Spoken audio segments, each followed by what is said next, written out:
Welcome to Behind the Voice, a sub-series of the Rural Recharge podcast. This special series takes you behind the scenes to meet the leadership team at Florida Farm Bureau Federation. Each episode will highlight the various departments that work together to ensure our members' voices are heard. From advocating for smart policy to providing vital resources, our staff is committed to fulfilling our mission of increasing the net income of farmers and ranchers and improving the quality of rural life.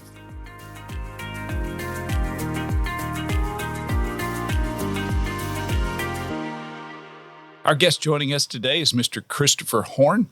Chris serves as the Senior Director of Business Development for Florida Farm Bureau, and our conversation today will detail how Mr. Horne serves our members of the Florida Farm Bureau Federation and advances the voice of agriculture.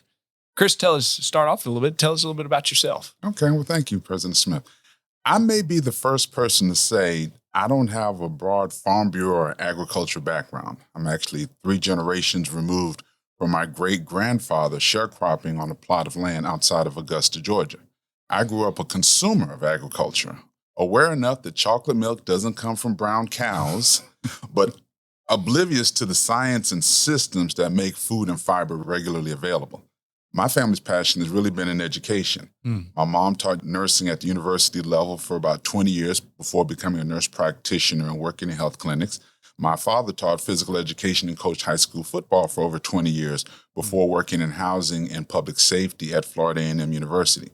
And over 20 years of my career have been spent leading teams and platforms offering compliance and continuing education to the accounting and legal profession. So I would say that education has always been my passion.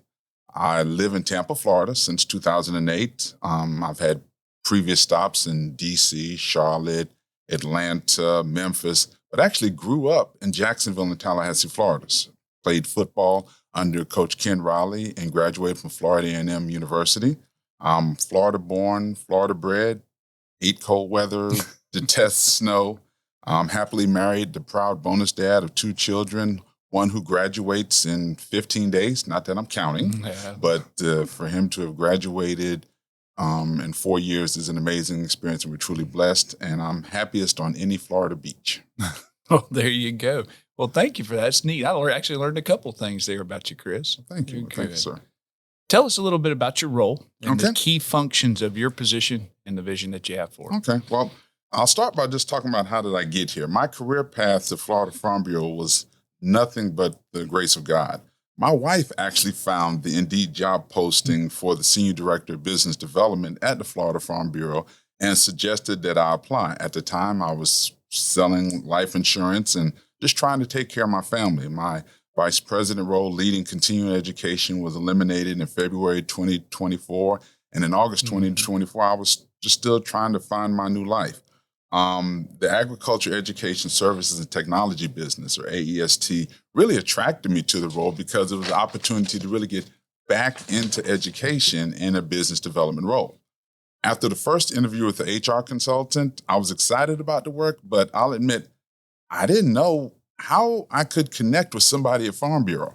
None of my LinkedIn contacts worked at Farm Bureau. None of my contacts worked at Farm Bureau. So really wasn't sure how I was going to be able to get an in.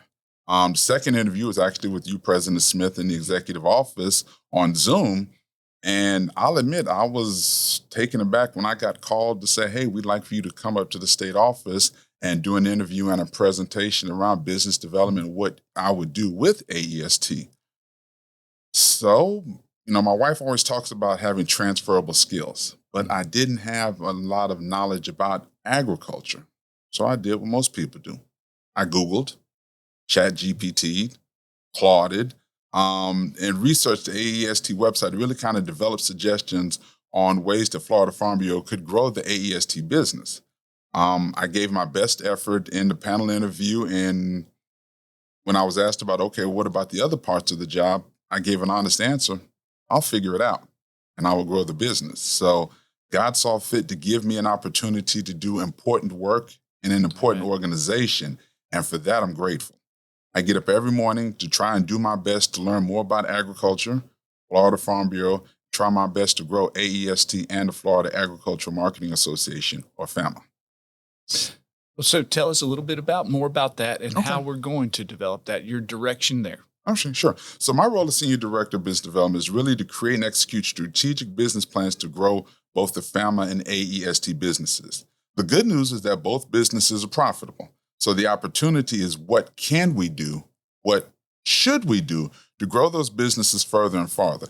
AEST is an amazing success story within career and technical education space in Florida and Louisiana and has a lot of value in support of agriculture education as it relates to CTE in other states. But we must understand how CTE and ag education are structured in each state and then position AEST certifications as valuable in each state's career and technical education and agriculture industry goals.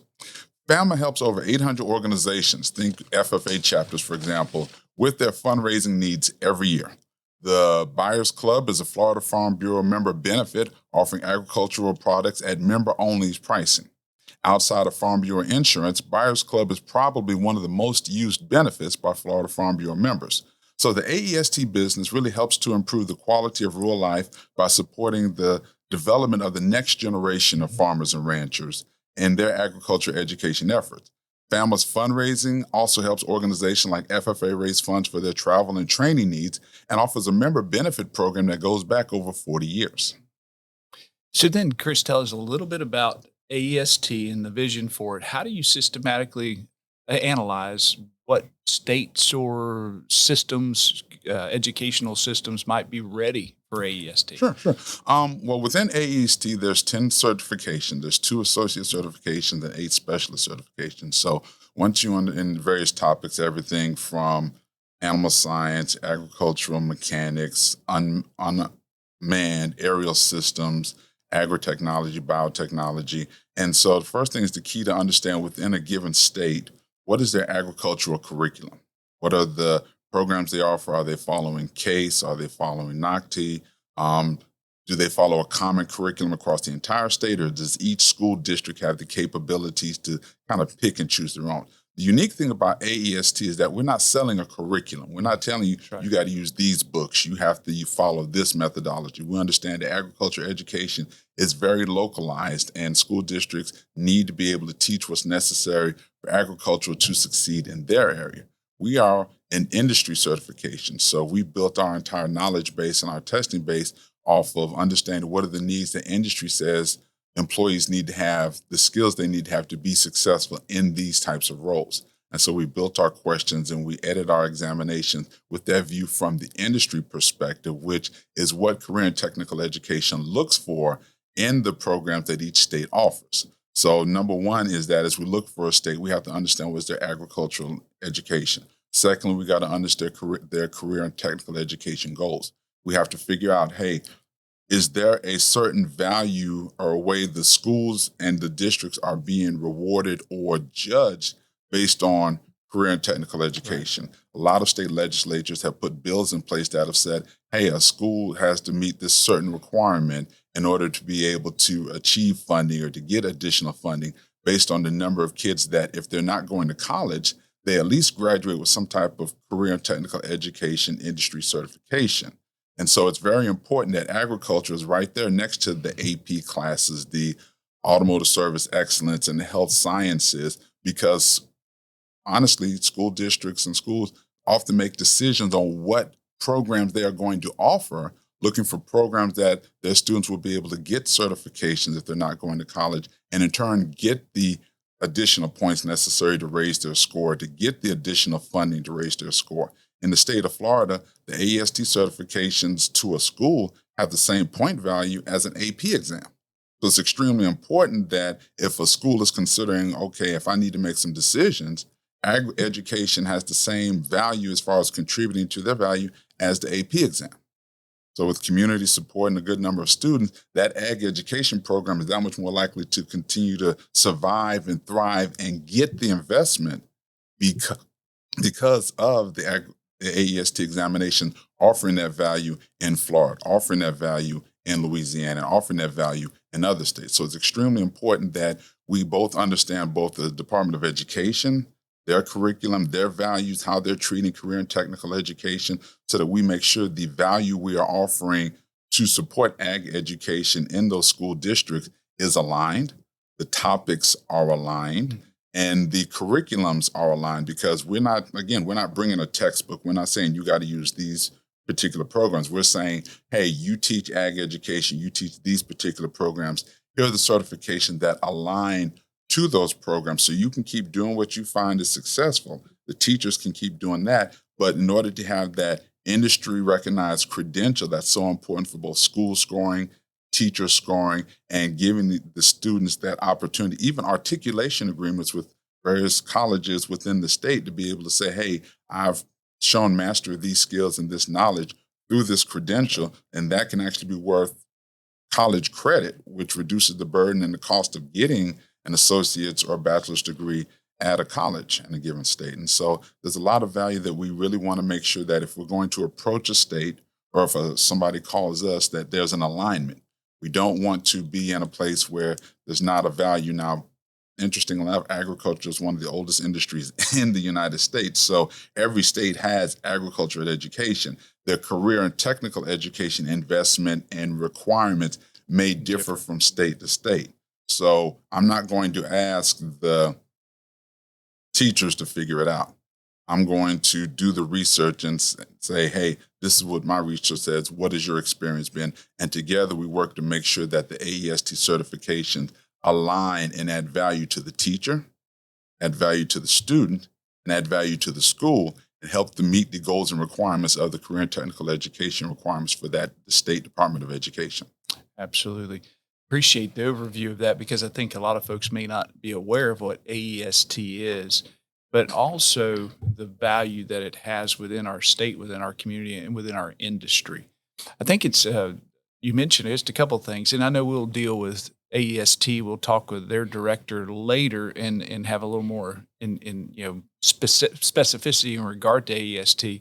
But from a general overview, where you are as a senior director of business development, it has some tremendous value to expand. Just a couple of questions. Number one, you mentioned that there is value in regard to credits going to a college, and we do have some an adjoining state that welcomes some of those credits. You can tell us just a little bit about that. I think it's ABAC accepts our credits. Yes, ABAC does accept our credits. That if you earn one of our industry specifics, the specialist certification, they will offer college credit based on a certain major. Also within the state of Florida, for a number of our community colleges, there are articulation agreements that say, hey, if you are a student and you're in this major, you can't be in, say, liberal arts or journalism, so it has to be an agricultural specific major in pursuit, that certification can be worth X number of credits, similar to how AP exams, when you take and complete an AP history or AP calculus, that AP credit then offers you college credit as you go into that particular college. So similarly aligned, we offer those with those articulation agreements, that additional credit, which allows students to be able to be that much farther ahead, not have to spend that much more of their money, or reduce the amount of time they have to spend to get to their credits needed for their associate's or bachelor's degree. So we're really proud of those articulation agreements and how they help develop that next generation of agricultural practitioners. Chris, also AEST has a platform, and you've explained how that works very, very clearly. Are there other competitors or that are similar to AEST that are out there? Are there those that are offering these kinds of examinations in other places like AEST, or is AEST unique?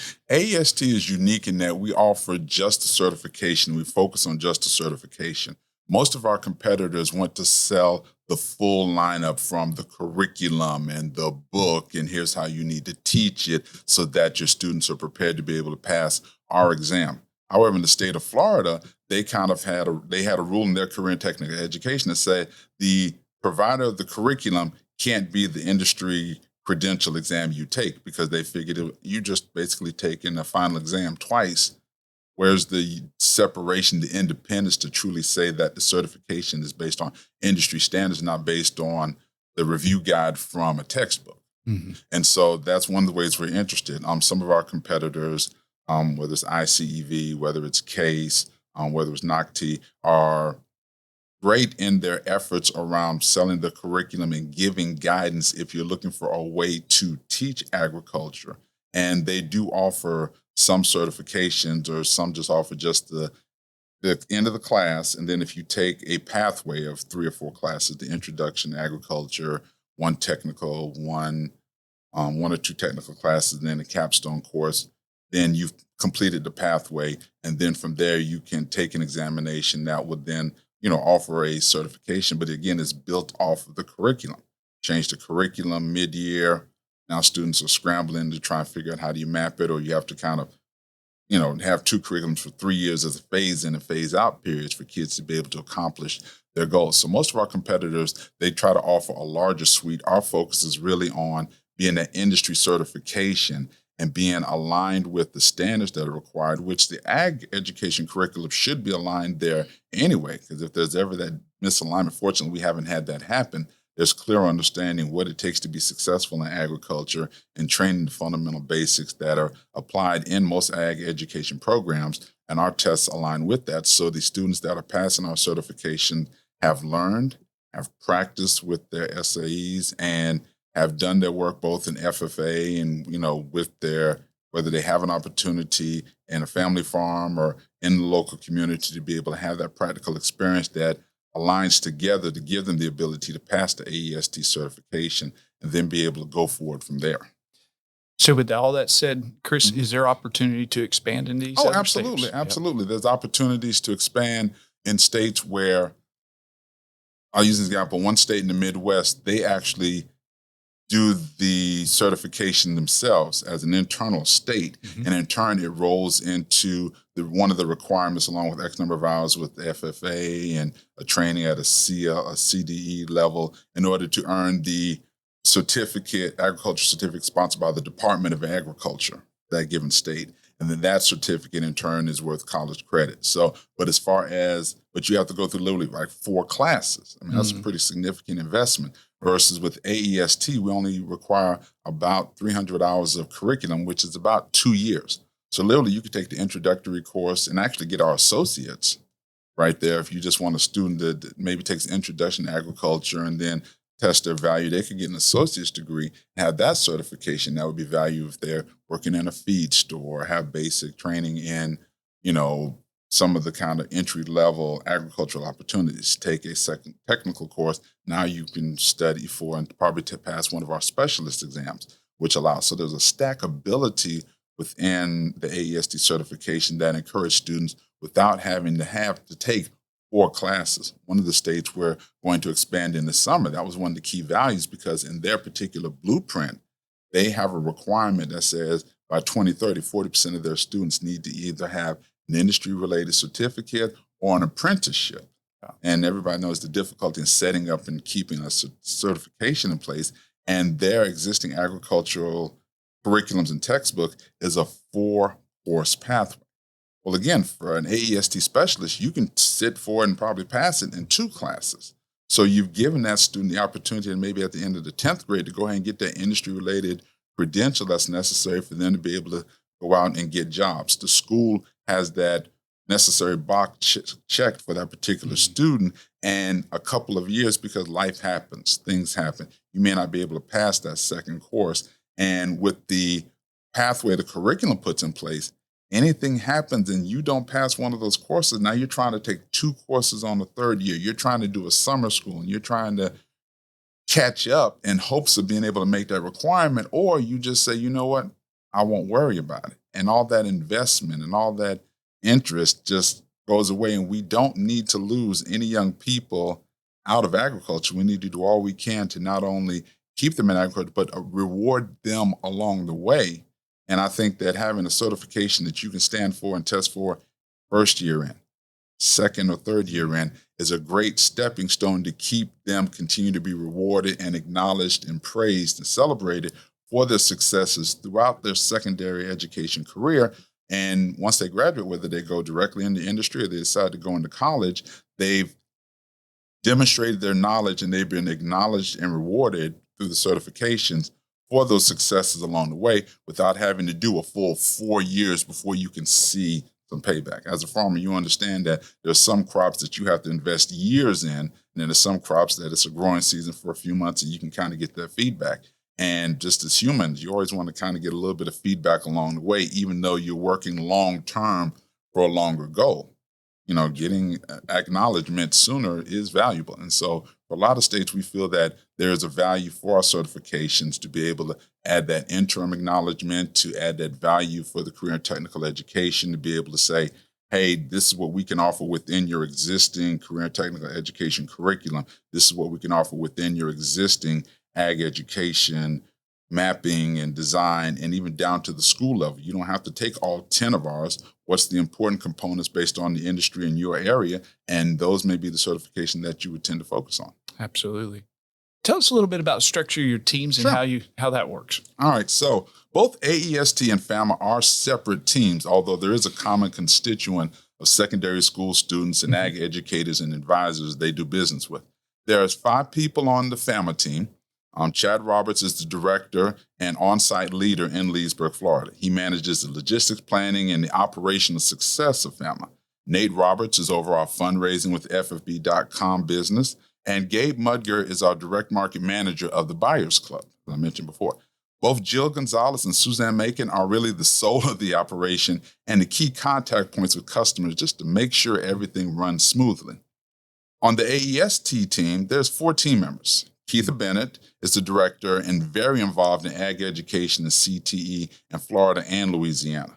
Hannah Love is our industry manager. She works to increase the value of the AEST certification with employers in Florida. Heather Manro is our curriculum manager. She reviews and updates each of the 10 AEST examinations and study guides, as well as putting the additional research for additional examination that we're looking to bring on board in the coming months and years. Blair Buchanan, that's our customer support champion and the key to supporting our students and teachers. For both FAMA and AEST, there's a lot of cross-functional teamwork in agriculture. There's just a lot of cross-functional teamwork, and we're really no different, and an effort to really make each business successful. I'm really blessed to have 2 hardworking groups that both enjoy their work and really understand the value that each of their businesses bring to the Florida Farm Bureau, bring to agricultural industry in Florida and beyond. Absolutely. Tremendous groups there. How does your position and teams serve the mission and vision of Florida Farm Bureau? Sure. We have a great set of solutions that benefit critical pillars of the agricultural industry. FAMA offers unique benefits to Florida Farm Bureau members and an opportunity for those Farm Bureau members to support their local county Farm Bureau office with their purchase. Fundraising helps hundreds of FFA chapters and groups promote agriculture while raising funds needed for their projects and participation. And AEST helps to ensure a certified agricultural workforce while making sure ag education is valued the same way those AP classes are valued, the same way those health science classes are valued, the same way the mechanic shop, the wood shop, the car mechanics, all those different curriculums are valued. Agriculture is the ultimate STEM application. That's right. But with less than 2% of the population directly employed or connected to agriculture, there is that potential risk of decision makers not really understanding the importance of agriculture in education. AEST is a critical resource to support ag education and that next generation of farmers and ranchers. So while I didn't grow up in ag, it's really easy to understand the importance that the work the Florida Farm Bureau accomplishes with AEST and FAMA to support the work that each farmer and rancher does. We all work hard because we want to make a difference in the lives of those ag students, those ag advisors, those CTE coordinators, parents, the school districts, and the communities. It's more than just being profitable. It's about being valuable to those organizations we serve and the lives we support every day. Absolutely. So, Chris, we've talked about FAMA, we've talked about AEST, but also the vision for your position is actually to even go outside of those parameters a bit as well. Do you have any vision there? Have you had any thoughts in regard to what to expand in other business dealings or opportunities? Well, the interesting thing is that for everything we're doing in AEST and FAMA, there's a number of other businesses we're doing. For example, with AEST, we actually partnered with the University of Florida to provide something called LECAL, which is actually agricultural training for law enforcement officers. And we've been blessed with that partnership for a number of years now to actually help train sheriffs and police officers to understand agriculture industry. And so when they go on a farm, they know and understand the unique dynamics of working on a farm and the opportunities that may be, in fact, the laws involved. Animal abuse, if you've never been on a farm, how to recognize and look at cattle or livestock and be able to tell if there's any abuse or malnourish or mistreatment going on. And we've been very successful there. We're working on an opportunity, to talk about training for farm labor supervisors, an opportunity that would directly help employers have that type of training available for somebody they're looking to promote into a position of supervisory work, because again, supervision on a farm is different than being a supervisor literally anywhere else, any other working environment. And we haven't, with our 10 certifications, there's still a number of topics that we can continue to grow as the science, as the skill continues to evolve. There are certain opportunities and additional specialization that we're looking to build. As we go into certain states, there may be unique topics that they may want to talk about. We haven't gotten into aquaculture yet. We haven't gotten into some of the new technologies of farming in a very limited space that we're looking at and believing that's going to be important that we keep up and have the certification that deal with the technology, and if the technology becomes big enough to actually offer its own certification. So there's a number of ways that we definitely feel that we can offer training, not only in just a secondary school, but actually training for the general public. Fair showcases. Right now in the state of Florida, if you want to show a particular animal, there's an ethics and training course you have to go to, which means giving up a Saturday, going down and signing up, and you go to the fairgrounds and you listen to a person talk for a few hours, and it's an experience everybody in ag has had. Well, your experience is dependent on that person and what are the animals that they're dealing with. There's dozens of different animals that you can show at a particular livestock at a county fair, but that person may be only experienced in maybe 2 or 3 areas.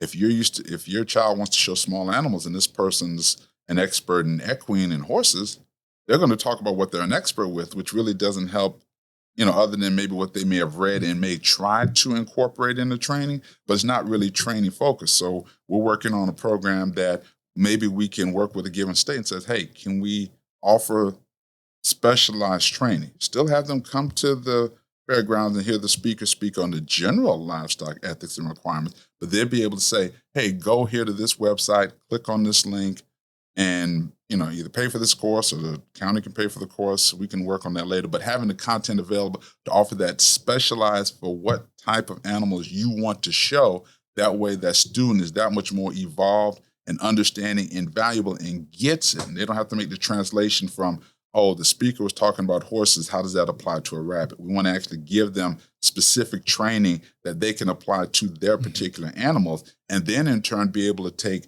that type of opportunity to a number of states, because that idea of that show ethics training for livestock is nationwide. And there's a common theme of it always kind of being done in person at the fair. And unless you just happen to be blessed to do the animal that speaker offers, great opportunity. Opportunity. So we're looking to do that as well. For family, we're always looking at 2 things.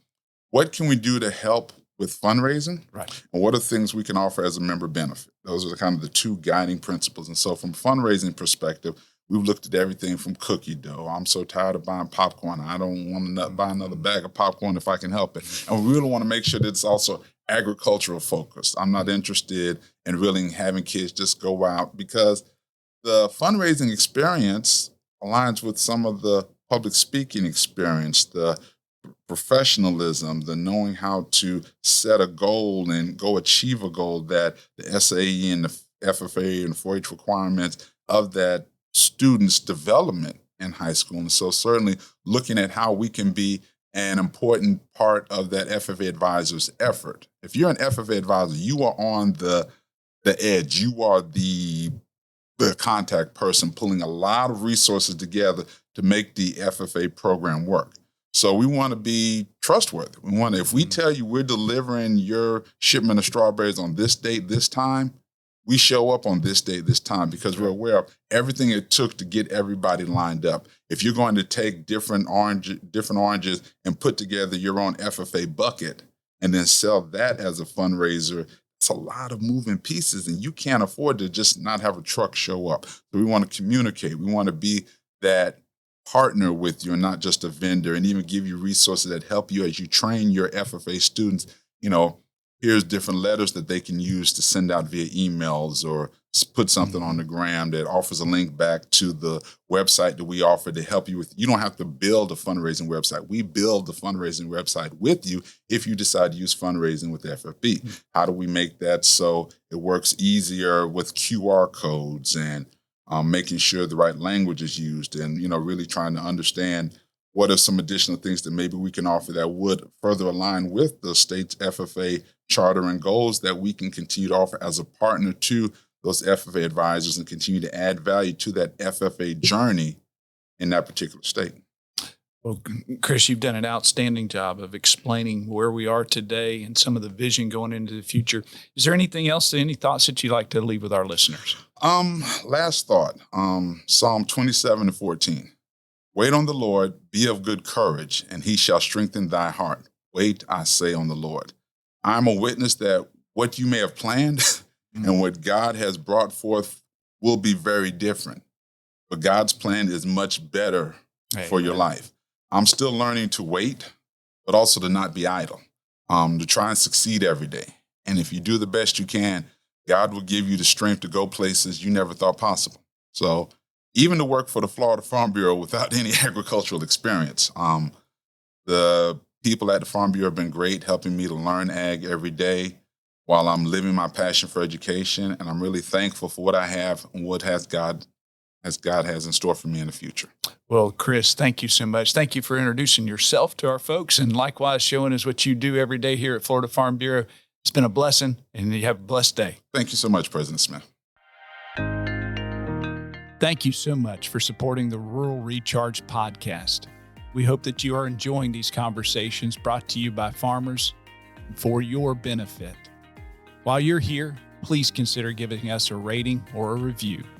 It really does help us to continue to share the stories of our Florida farm families and the important impact they have on your community. Thank you, and have a great day.